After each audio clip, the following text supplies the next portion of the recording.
అంటే ఎంత గొప్పదో బ్రహ్మకైనా వర్ణించవశమౌనా ఎన్ని జన్మలున్న కౌలు కలములు అమ్మ ప్రేమను రాసిన తరుగునా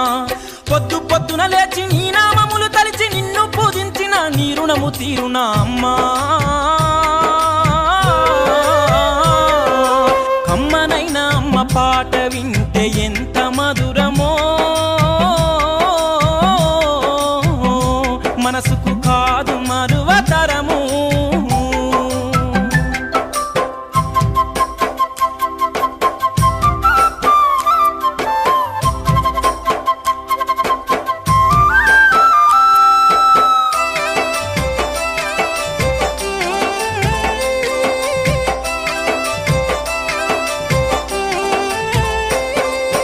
పచ్చి బాలింత ఈ వెచ్చాలు మింగుతూ వల్లు నప్పులు ఉన్న ఓర్చుకొని అమ్మ కక్కి ఎరిగిన పత్తి గుడ్డాల పిండేసి